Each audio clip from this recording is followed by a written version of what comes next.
Hello and welcome to Fork in the Road. My name is Rusty Gaylord. I am your host. I am happy to have you joining us here. Fork in the Road is a conversation with interesting people who have navigated multiple forks in the road, changes in direction, decisions they've made or decisions that were made for them to bring them to the point that they are in today in life. I'm super interested and excited to have Jonathan Reichental here with us. Jonathan has had a fascinating background, and he is the founder of Human Future. He talks a lot about the future of technology, the future of cities, the future of government. And let's just bring him on and welcome Jonathan to Fork in the Road. Hi, Rusty. Good to see you. Thank you. So happy to have you here. One of the things I think is such a standout and so unique about your background is you were the CIO of the city of Palo Alto. How does one become the CIO of a city? Yeah. And the question I always used to get after I'd be talking for about 15, 20 minutes about the things I was doing is people would say, cities have CIOs? Right. I forgot that, it's maybe not intuitive for most people. Cities use a lot of technology, let's put it that way, to run transportation systems, waste management, sometimes energy, public safety. Uses a lot of tech, and cities are actually going through an incredible digital transformation right now, worth by the middle of the century, by the middle of the decade, about $2.5 trillion of opportunity actually. So I've always been interested in tech, as you said in the intro. I've had many roles in the tech industry and in organizations as a tech person, pulling cables, programming, database administration, that type of stuff. So I've always been a tech guy, always interested in the role of technology to build and deliver positive outcomes for people in society. But I got a headhunter call me one day, and this is now over 10 years ago. And she said, would you be interested in being the head of technology for a city? And, I always tell the story this way. It's like that moment was the moment I said to myself, and that internal conversation you have inside your brain was, I don't know, no, I don't think this is for me. But at the same time, it's like, maybe I should ask, about it, and maybe I should be more open-minded. So I was, and it was a good fit. Actually, it was incredible. In this case, I was asked. Yeah. So I would love to just dig into that a little bit because I think it's such an interesting fork in the road. It's such an interesting turning point, right? You're given this opportunity that your first reaction is, no, not interested. Like, what was it that got you to at least be curious, right? Just to open up just a corner of your mind to say, well, maybe I should at least explore this. Like, why? Yeah. For most of us, our future is not a straight line, right? We'd like it to be, but it's not. And when you look and talk to any person who has realized their, if you like, their successes, whatever they might be, it was not clear how they got there. It was not obvious. Sometimes full of surprises, and hopefully you have good surprises along the way. For me, it was a couple of things. One was, first, to be open-minded. So I always coach people. I say, listen, just don't say no straight away, even if you don't think you're qualified, or maybe you don't. This party says, it's just not a space I'm interested in. Just listen more. So for me, it was my impulse was to say, no government. I'm like, a bit of a maverick in tech, and, I like to take chances and risks and move things fast. And as they say, move fast and break things type thing. So I didn't do that. I decided to pull back on my impulse and sort of say, tell me more. So I did listen. That was the first thing. The second part is, and by the way, this is such an important skill in the 21st century, is a disproportionate amount of curiosity. Right? Just being really curious about stuff. I mean, one of the things that drives me every day is the pursuit of understanding how things work. And I'm not just talking about the inside of my computer or my microwave oven. How does the world work? How does society work? How do governments work? How does the universe operate? I'm just a very curious person. So when presented with this idea of this unusual opportunity, and not a straight line for me in terms of where my trajectory was in my career. That curiosity said to me, it would be very interesting to see and understand how cities work. And then the third part, and this is really key in terms of my career again, is, can I help? Can I actually make a difference? Can I be somebody who, working with other great people, working in a team, bringing in other partners and stakeholders, can we actually do something that's meaningful? Can we build a legacy? Can we sort of change the game? And sort of this idea of a city being a platform for change, and the fact that government broadly, but specifically cities, have so many big challenges. Sometimes they seem overwhelming and intractable. What could I do to help? How could I move the needle forward? And so with those three things, I ended up saying, okay, let's try this. Let's take a risk. By the way, at the end of the day, in terms of making this decision, I was like, well, what's the worst that could happen? Right?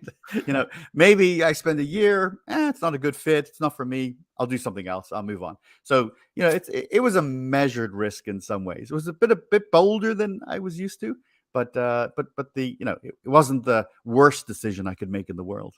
Yeah. Well, I think it's fascinating because, I don't want to put words in your mouth here, but at least from the outsider's perspective, that decision seems to have shaped the rest of your life since that point.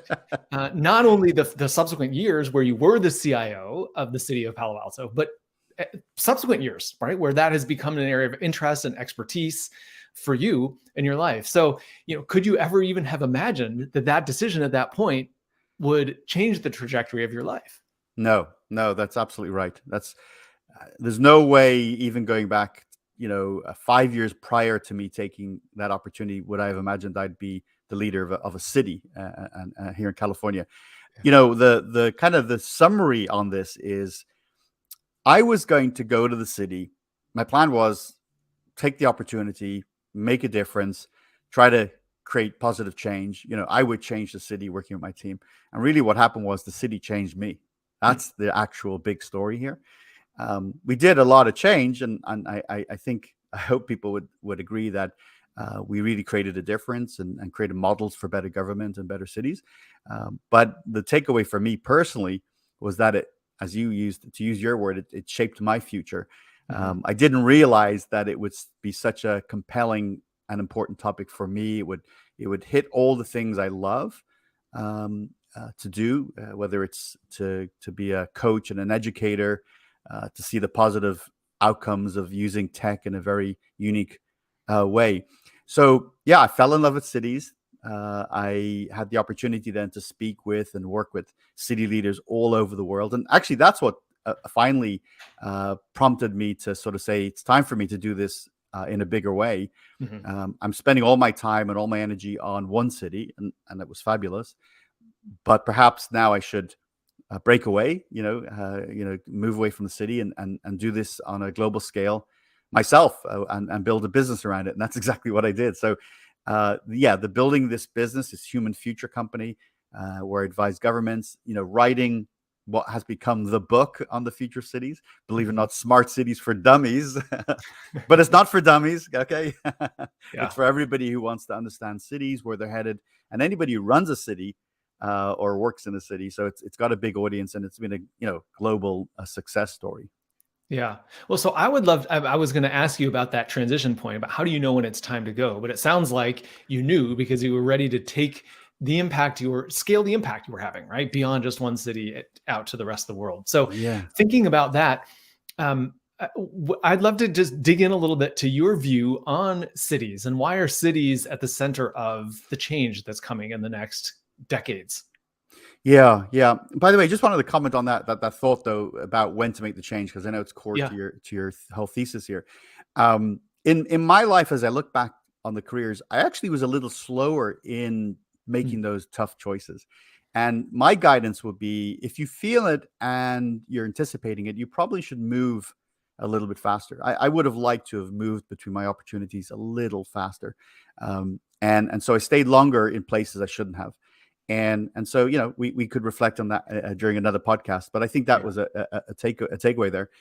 When I got interested, can I just add on to that? I'm glad you brought that up, because pretty much every leader I ever talked to oftentimes if the question is asked, hey, what would you do differently? Very often the answer is move faster. And so, I hear that both in terms of leadership within an organization, but also I'm hearing you say it just in terms of your own career. Is when you have that sense that it's time to make a move, to make the move rather than to be in that place of debate and trying to figure it out. Yeah. Such a key. It's so hard though when you're in that place, Yeah, right? It's easy to say it afterwards, not so easy to listen to it and actually make that decision. that's true. What I love this question you asked me about, why do I think cities are sort of the center of everything? I have so many ways I could share this with you and try to convince you and your audience. I'll try to summarize it. One area that really brought this home to me was I was working with a colleague at the city of Palo Alto. He was the chief sustainability officer, and his role was to focus on things around the environment, of course, and climate change and energy use and all the things to contribute towards a better environment and a sustainable future. And I was working on all the things tech related, things like our transportation systems, our digitalization of government services. And I thought very much for a long time our worlds were separate. And over time, I would be pulled into meetings around perhaps using data to be able to look at the progress of our move from carbon to non-carbon energy consumption, perhaps through our transportation, through our energy use in the city. And my colleague would often be doing stuff that had a technology component to it. And what I found as time passed, our worlds, that sort of, these areas started to become a Venn diagram where the center overlap was getting larger and larger. And I realized, as a technology leader for a city, I'm actually also a sustainability leader. And as a sustainability leader, he realized he's also a tech leader.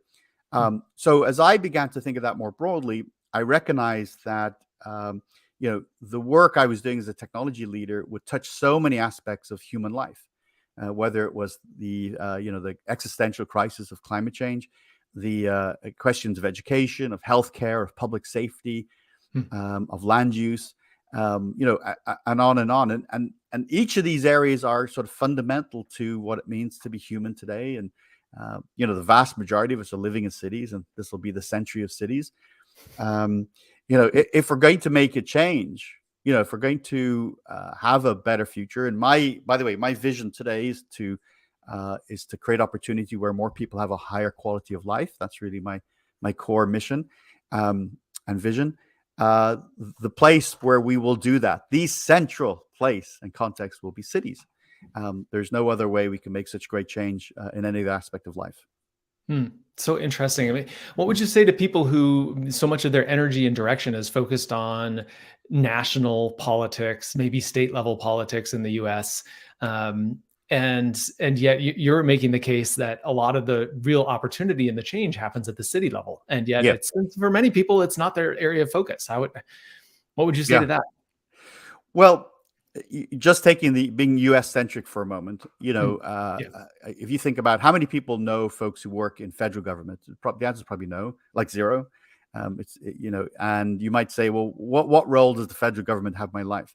And you might think about defense, you might think of taxation, but there seems to be that big gap, right? Same with state. How many people know folks who work in state government? It's probably a few more, and maybe the state shows up a little bit more frequently in your life. But then ask people, how many people know folks in their city or feel the impact of their city life? And they're all going to say a lot. And if they don't know, the city manager or the public works director, they certainly know about the different ways in which they interact, whether it's to get a permit or your birth certificate or pay a speeding ticket or something, right? There's lots of ways that you work with local. So local government shows up in people's lives much more so than any other form of government by a long shot. So that's the first thing. It's very well connected to everyday things that matter to people. That said, this is an ecosystem, right? So local government in the US doesn't operate independent of state and federal, right? There's and county, by the way. There's other levels of government too. There is a harmony and an important intersection between these different areas. So whether you are working in federal, state, county, or local, I think you're playing a significantly important role in helping people in their day-to-day lives. It's just a question of what's the distance between you and the service you're providing. In local government, you are in front of human beings. I used to love that. I mean, you saw people, you talked to people that you impacted. If you're in the federal government, there's a big gap. You don't really see that. And it takes a lot longer for any, the big laws and things to actually take effect. So, I mean, there's clearly one of the questions that's always in my mind is, how do you create an incentive, or how do you motivate people? Like some of the smartest and most capable people, we both live here in Silicon Valley, and the companies around us, whether they're the big companies, Google, Meta, or they're the startups, but those companies are the ones that tend to attract the best and brightest, right? It's everybody's. And part of that is financial reward, because the opportunities for income and wealth generation are much bigger in the private sector. And yet there's such an opportunity and such a need and such a possibility of impact to work in the public sector, to work in government. So how do you make the case for someone to make the kind of move that you made, right? Because you, having already been through this, are just reflected on all the doubt and the skepticism and all that you had making this transition to move into government. How would you talk to somebody about contemplating that change? We dealt with it, head on. When I first joined the city, we had openings for IT staff. We had IT business analyst, maybe data center manager. And I would ask my team members when I first joined, and how many people are applying? And they would say, we usually get about 8 or 9 applications. Right. And you're laughing because in the private sector, that sounds outrageous. That's what my experience was. You typically, for a role in a decent organization, you're getting quite a lot of people. So they thought these numbers were quite good. Everything is relative, I suppose, right? And I thought, wow. And I have to say, with great respect to everybody, maybe these weren't the stars of Silicon Valley that were applying. And my question then was, how do we change that? And I will say this, just fast forward, barely 2 to 3 years. And when we would have an IT opening, we would get, 100, 150 applications. So the question is, well, how did you do that? Right. How did you go from 8 applicants to 150? And then within that, you had some really good qualified people. And so it all has to do on the mission.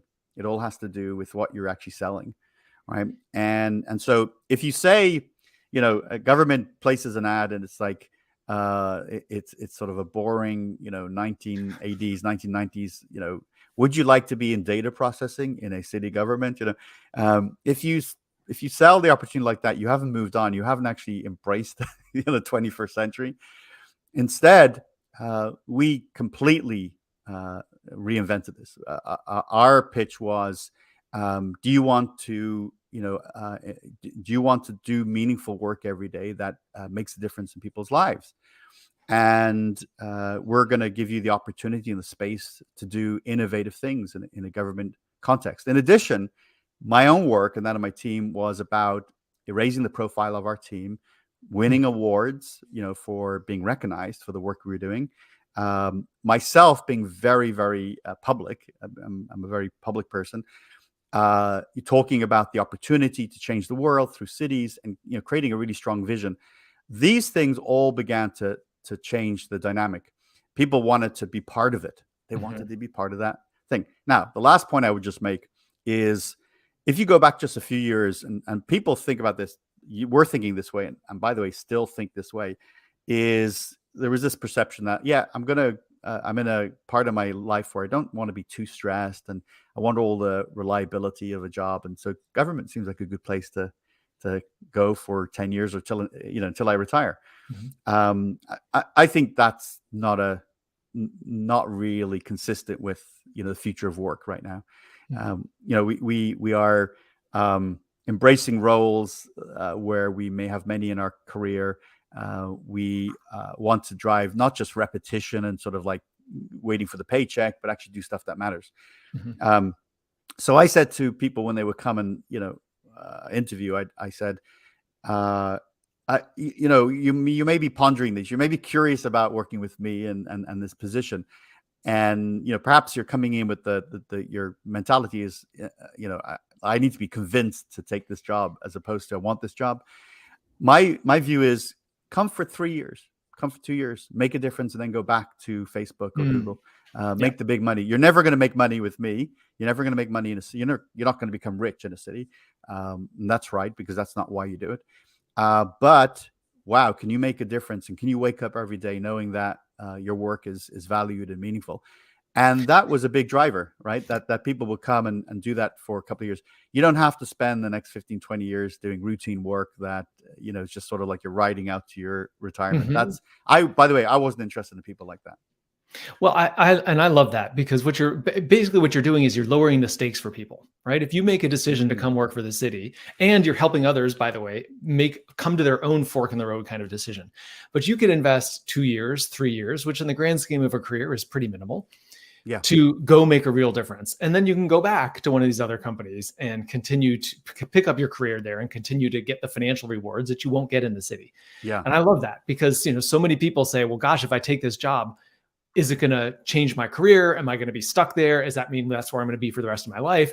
And I love the way you reframe that to help people come to a decision that's right for them. Yeah. Yeah. It's like if you are skilled from the private sector, from Facebook or some other tech company, and you come to your local city or even another city in another part of the country, you will be like the superstar. If you're a mediocre developer in one of these tech companies, you're one of the gang. You're doing good work, but you're just one of the gang. In a city, you can be a superstar. You can shine. You can change lives, and then as you say, you make that difference. You've done good work. You may have created models for others, and then you go back to the other work. So I would encourage people to explore government opportunities to dispel the sort of stereotype they might have. I'm, by the way, somebody who's worked in many industries, sort of actually private academia and not public sector. I met some of the brightest, most passionate people ever in government. It might surprise you, but I did. And so you're going to meet those people and work with those people. Take a chance in it. Maybe even you stay for 5 years or longer. Who knows? But you might be surprised at the reward, the sort of the psychic income that you get for being part of something that really matters. Yeah, it's more than just the money, for sure. Right. Well, so I think this is great, because not only have you had your own decision point that has changed the trajectory of your career, but now you're on the other side of that, and you're encouraging people to reflect and consider making those kinds of choices for themselves. So what are you doing now, and what is the best way for people to connect with your work and get engaged and follow and understand a little bit more about what you're doing?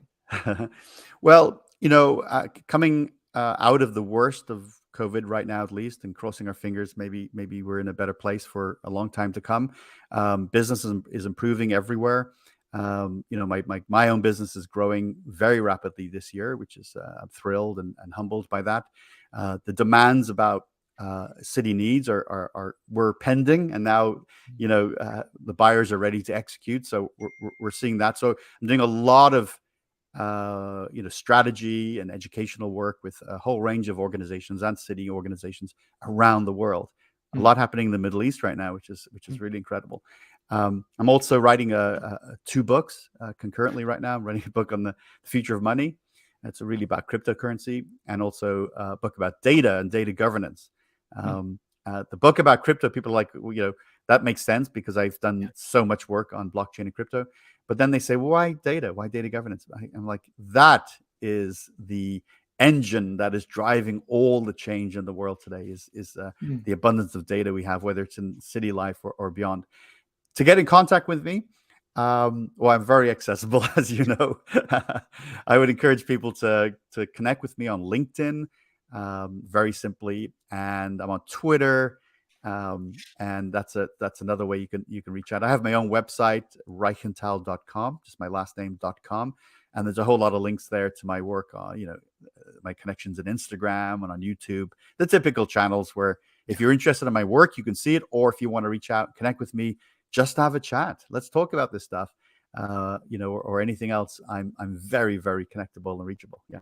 Yeah. Well, thank you so much for making that offer for people to connect with you, helping us find how to connect with where you're going and some of the future. I mean, crypto and data governance, I don't know, in my mind, they're two of the biggest things that we're dealing with now and will continue to Right. be facing in the coming years. So, Jonathan, thank you so much for this interesting conversation, for sharing your forks in the road and offering some frameworks and learnings for others who are listening in. So thanks for joining us. Thank you, Rusty, and thanks for doing this. It's such a great format and everything. Such a great topic. Thank you. Thanks.